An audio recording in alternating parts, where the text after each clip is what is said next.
La independencia de México fue un proceso histórico y social de larga duración que culminó con el fin del dominio español sobre el territorio de Nueva España. Iniciado formalmente la madrugada del 16 de septiembre de 1810 con el grito de Dolores dado por el cura Miguel Hidalgo y Costilla, el movimiento se gestó a partir de diversas causas internas, como las profundas desigualdades sociales y el descontento de los criollos, y externas, como la invasión napoleónica a España.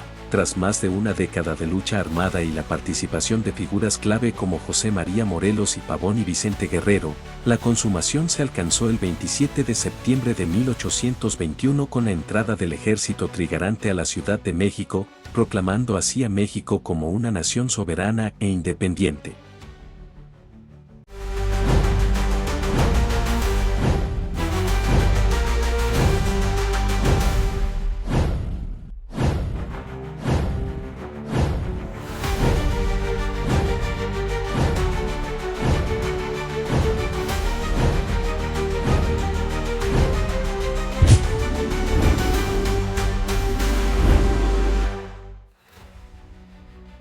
El inicio de la independencia.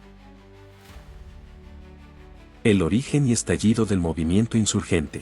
En el año 1808, la estructura del poder español se vio seriamente afectada por eventos en Europa. La noticia de que Napoleón Bonaparte había tomado el trono del Imperio Español exacerbó las tensiones y desigualdades internas que ya existían en la sociedad de la Nueva España. Esta crisis de legitimidad fue el caldo de cultivo que motivó a ciertos sectores a cuestionar la autoridad peninsular. El vacío de poder generado al otro lado del Atlántico fue interpretado por algunos criollos y mestizos como una oportunidad histórica. Vieron en la debilidad de la corona española el momento idóneo para dar inicio a un movimiento que buscaba poner fin a siglos de dominio virreinal, sentando las bases de lo que se convertiría en la Guerra de Independencia. La figura más prominente en la gestación de la rivuelte fue el cura Miguel Hidalgo y Costilla. Originario de la parroquia de Dolores, en el actual estado de Guanajuato, este sacerdote se convirtió en el principal impulsor de la causa libertaria en la región del Bajío. Las reuniones clandestinas antes de la acción armada, el cura Hidalgo utilizaba su casa para llevar a cabo discusiones y tertulias que, bajo la fachada de reuniones sociales, servían para promover ideas revolucionarias. En estos encuentros se tramaban los planes y se difundía la necesidad de un levantamiento armado contra el gobierno establecido. El inicio formal de la lucha se materializó la mañana del 16 de septiembre de 1810. Este suceso, conocido históricamente como el Grito de Dolores, marcó el punto de no retorno. En ese momento, Hidalgo convocó a la población a unirse en una acción contra el gobierno virreinal, a quienes acusaba de haberse rendido a las fuerzas extranjeras francesas. Un inicio con matices religiosos. Inicialmente, el movimiento no poseía una estructura militar ni ideológica homogénea. De hecho, comenzó más como una guerra popular y social, llegando incluso a tener tintes de una guerra de carácter religioso, dada la influencia y el liderazgo del sacerdote Miguel Hidalgo. De la conspiración al combate abierto, el levantamiento fue precipitado por la traición y el descubrimiento de la conspiración de Querétaro. Ante la inminente detención por parte de las autoridades españolas, los líderes no tuvieron más remedio que adelantar la fecha planeada para el alzamiento y tomar las armas de manera inmediata. Además de Hidalgo, el mando inicial de la rivuelte fue compartido con figuras militares de importancia. Los capitanes Ignacio Allende y Juan Aldama se unieron al sacerdote en la dirección de las primeras tropas insurgentes, formando la tríada principal que encabezó el inicio de la lucha armada. El Grito de Dolores. El Grito de Dolores no solo fue un llamado a tomar las armas, también fue una declaración de principios. Se enarbolaron estandartes como la devoción a la Virgen de Guadalupe y se condenó el mal gobierno. Las consignas clamaban por la independencia, por la figura de Fernando VII como rey legítimo de España, aunque esto fue una estrategia temprana, y en contra de los europeos. Contrario a ser una rivuelte exclusiva de una élite, el movimiento creció rápidamente gracias a la adhesión de sectores populares. Esta base social masiva, compuesta por campesinos y gente común, fue crucial para el poder de convocatoria inicial de la insurgencia. Querétaro como precedente que el plan de levantamiento se gestó en secreto en la ciudad de Querétaro. Este grupo de conjurados buscaba recoger armas y organizar un ataque coordinado contra el dominio español, pero su plan fue expuesto a las autoridades antes de poder llevarse a cabo. Cuando los españoles descubrieron los planes de los conspiradores, la reacción de los líderes del grupo de Dolores fue inmediata y decisiva. Para evitar ser aprehendidos, urgieron a la población a levantarse en armas y a rebelarse contra el gobierno establecido, sin dar tiempo a una mayor organización. En sus primeras semanas, las fuerzas independentistas lograron importantes victorias militares, lo que les permitió dominar y conquistar varias poblaciones clave del centro del país. Estos triunfos iniciales dotaron al movimiento de un impulso y una moral muy altos. A pesar de los éxitos tempranos, el ímpetu insurgente se vio frenado. El primer gran obstáculo que no pudieron superar fue el intento de tomar la Ciudad de México. Esta derrota representó un golpe significativo y marcó el inicio de una etapa más complicada para el ejército rebelde. Uno de los puntos de las proclamas iniciales de Hidalgo era la defensa de Fernando VII, el monarca español depuesto por Napoleón. Esta mención servía, en parte, para legitimar el movimiento ante algunos sectores, argumentando que el levantamiento era contra el gobierno afrancesado y no necesariamente contra la monarquía española. Con la incapacidad de tomar la capital, la Guerra de Independencia entró en una fase de desarrollo y extensión por otras regiones. Aunque el impulso inicial se perdió con la derrota de la Ciudad de México, el conflicto se arraigó y continuó por varios años, sentando las bases para la consumación de la soberanía mexicana. La captura y fusilamiento de Hidalgo. En marzo de 1811, la dirección del movimiento insurgente sufrió un revés catastrófico.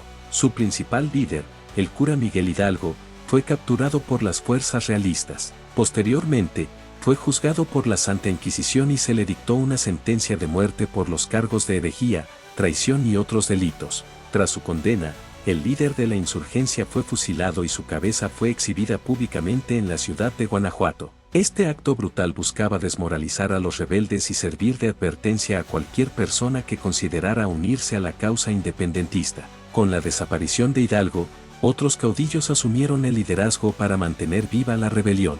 El padre José María Morelos y Pavón y el licenciado Ignacio López Rayón se convirtieron en los continuadores directos de la lucha, tomando las riendas del movimiento que había quedado acéfalo. Después de la pérdida del líder y el caos inicial, la naturaleza del conflicto se modificó. Lo que había sido un levantamiento masivo e impulsivo evolucionó hacia una guerra civil más organizada y prolongada, en la que la lealtad al rey y la búsqueda de autonomía se enfrentaron violentamente. La guerra también se convirtió en una lucha entre distintos grupos de españoles nacidos en América, los criollos. Estos lucharon entre sí debido a intereses divergentes. Por un lado, estaban aquellos que veían en la independencia una oportunidad, por otro, estaban los que se oponían por temor a perder sus privilegios. La facción criolla que temía la pérdida de sus estatus se opuso vehementemente a la causa de los criollos rebeldes, mestizos e indígenas. Estos criollos conservadores temían que el triunfo del movimiento popular pusiera en peligro su posición social y económica en el virreinato. En este nuevo contexto, el sacerdote José María Morelos y Pavón emergió como una figura central. En el año 1812, él logró organizar un ejército popular mucho más disciplinado y efectivo. Este nuevo grupo de insurgentes fue capaz de ofrecer una oposición contundente y con mayor estrategia a las fuerzas del virreinato. Morelos demostró ser un líder militar excepcional. Junto a sus seguidores, logró sostener la lucha e incluso obtener importantes triunfos. A diferencia de Hidalgo, quien murió en los inicios, Morelos continuó al frente de la rebelión durante un periodo considerable. A pesar de su éxito militar y de su rol organizador, la suerte de Morelos no fue diferente a la de su predecesor. En 1815, fue capturado por los realistas, lo que culminó con su arresto y posterior ejecución, dejando nuevamente un vacío de poder en las filas rebeldes. Tras la muerte de Morelos, la guerra entró en una etapa de resistencia. Dos de sus lugartenientes, Vicente Guerrero y Guadalupe Victoria, se encargaron de mantener encendida la llama de la independencia. La lucha se dispersó y se convirtió en una guerra de guerrillas, con líderes que se mantuvieron firmes en sus regiones. El Plan de Iguala. A pesar de las grandes pérdidas de líderes, la batalla por la autonomía continuó a lo largo de los años 1815 a 1821. Las fuerzas de Vicente Guerrero y Guadalupe Victoria se dedicaron a la guerra de guerrillas, dificultando el control total del territorio por parte del ejército real. Finalmente, en el año 1821, la lucha se unificó bajo un acuerdo conocido como el Plan de Iguala. Este documento representó un cambio de estrategia, buscando una solución política y social que fuera aceptable para todos los bandos en pugna. Los criollos con una posición social y económica consolidada jugaron un papel clave en este punto. Ellos buscaban asegurar sus privilegios ante los cambios políticos, por lo que decidieron unirse al movimiento que les garantizara la menor alteración posible a su statu quo. Muchos criollos que previamente habían servido en el ejército realista, el bando fiel al rey, se unieron a la causa independentista en esta etapa final. Su cambio de bando fue un factor determinante para inclinar la balanza a favor de la emancipación. El año 1820 trajo consigo un cambio político significativo en la península ibérica. En España, se produjo un levantamiento que obligó al rey Fernando VII a restaurar la Constitución de Cádiz de 1812, de corte liberal. Este suceso alarmó profundamente a los criollos conservadores en Nueva España. Los criollos en México, que nunca habían apoyado un levantamiento de carácter popular como el de Hidalgo, se sintieron amenazados por el nuevo rumbo liberal de la monarquía española. Temieron que la aplicación de la Constitución en el virreinato significara la pérdida de sus prebendas. Debido a este miedo, los criollos conservadores decidieron que la única forma de salvaguardar sus intereses y evitar las reformas liberales era consumar la separación de España. De esta forma, se unieron a los insurgentes para lograr la independencia pero sin perder sus jerarquías. Un militar que había combatido a los rebeldes insurgentes, Agustín de Iturbide, fue el encargado de negociar el acuerdo final. Él lideró la facción que logró conciliar los intereses de los conservadores con la causa de la independencia. El Plan de Iguala, acordado el 24 de febrero de 1821, estableció tres garantías fundamentales que unificaron a las distintas facciones: la religión católica como única, la independencia del país bajo un régimen monárquico constitucional y la unión de todos los habitantes, españoles y americanos. Este pacto, al prometer la estabilidad social, el respeto a la Iglesia, el mantenimiento del ejército y un gobierno monárquico, logró el apoyo necesario para finalizar la guerra. El acuerdo fue la base para la consumación de la independencia, lograda sin el carácter popular y radical que habían tenido las primeras etapas del movimiento. El primer imperio mexicano. La guerra por la independencia de México llegó a su fin cuando las distintas facciones rebeldes se unieron bajo el mando del militar Agustín de Iturbide. Esta coalición fue la fuerza decisiva que logró la victoria final sobre el ejército de la corona española. La culminación del movimiento de independencia se oficializó con la firma del Tratado de Córdoba, el 24 de agosto de 1821. Este documento fue suscrito por Iturbide, en representación del movimiento independentista, y por el último representante de la corona española, Juan O'Donoghue. El Tratado de Córdoba estableció la independencia absoluta de la nueva nación mexicana. Un punto crucial del acuerdo fue la estipulación de que, en la nueva nación, tanto los criollos, españoles nacidos en América, como los peninsulares, españoles nacidos en Europa, gozarían de los mismos derechos. A partir de 1821, la nación recién independizada comenzó su existencia. El acuerdo garantizaba que, en teoría, cualquier criollo podía ser considerado para ocupar el trono del nuevo imperio mexicano, sentando las bases de una monarquía constitucional. A pesar de la firma del tratado, el gobierno de España se negó inicialmente a reconocer el Acuerdo de Córdoba y la independencia de México. Esta negación provocó que se mantuvieran tensiones y enfrentamientos esporádicos entre realistas y fuerzas mexicanas durante algún tiempo. Ante la necesidad de establecer una estructura de gobierno estable y con el apoyo de sus seguidores, Agustín de Iturbide se proclamó emperador de México. Este evento tuvo lugar el 18 de mayo de 1822, inaugurando el breve periodo conocido como el Primer Imperio Mexicano. El gobierno imperial de Iturbide fue de corta duración. En marzo de 1823, Iturbide, autoproclamado Agustini, fue obligado a abdicar. El descontento generalizado y la oposición, liderada por figuras militares como el general Antonio López de Santa Anna y el general Guadalupe Victoria, provocaron su derrocamiento. Tras ser depuesto, Iturbide se exilió.